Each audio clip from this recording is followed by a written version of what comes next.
इतर पक्षाची मतं मिळणार नाही. कारण काय, तो काळ कसा होता 70चा 80चा, ते जे दशक होतं त्या दशकामध्ये आपण लोक काय करत होतो, आपल्याला नवीन नवीन दीक्षा मिळाली 56 मध्ये दीक्षा मिळाल्यानंतर हिंदू धर्माची विषमता आणि त्यांचा अन्याय अत्याचार एवढा आपल्यावर झाला की आपण त्यांचे देव धर्म वगैरे सारे काढून फेकले. या उलट कार्यातच घरात शंकराच्या मूर्त्या काय ना फोटो काय ना सर्व विरीत नेऊन टाकले. आणि त्यावेळेस आपण यांच्या देवदेवतांना शिव्या देत होतो, बरोबर आहे. मग त्या कारणानं ते लोक आपला राग करतच होते तेव्हा, तर ते लोक आपल्याला मतं देणार नाही. परंतु आता परिस्थिती बदलली आहे. काळ जसा जसा जातो तसा तसा परिस्थिती टप्प्याटप्प्यानं बदलते. आता त्या काळात दलित त्यानंतर शिवीगाळ करत होते, त्यावेळेस चाललं, परंतु आता ते चालणार. कारण आता म्हणून तुम्हाला बहुजन समाजाची, कारण मग ओबीसीचा प्रॉब्लेम आला तिथे.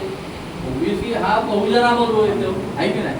ते ह्या बहुजन लोकही आपल्याकडे कसे यायला पाहिजे.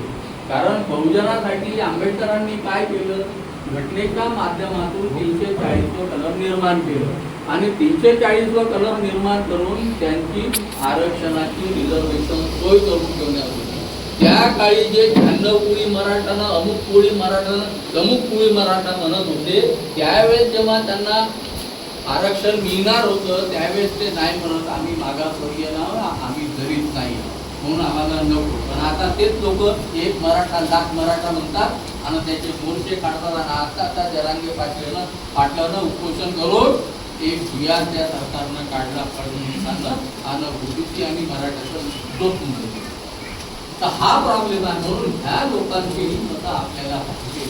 म्हणून मग दुसरा प्रयोग बाळासाहेबांनी केला, तो प्रयोग म्हणजे हरी बहुजन महासंघ.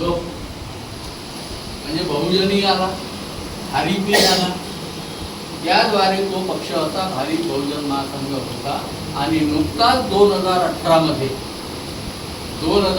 मध्ये वंचित बहुजन आघाडी हा पक्ष निर्माण करण्यात आला.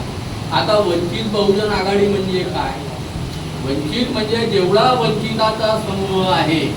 आता वंचित कोण आहे, आपण वंचित आहोत की नाही.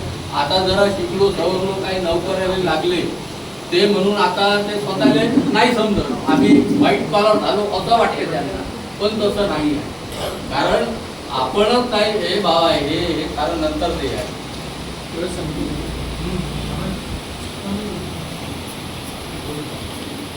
कारण का बोलताना हे आपली काँग्रेसची लिंक होती.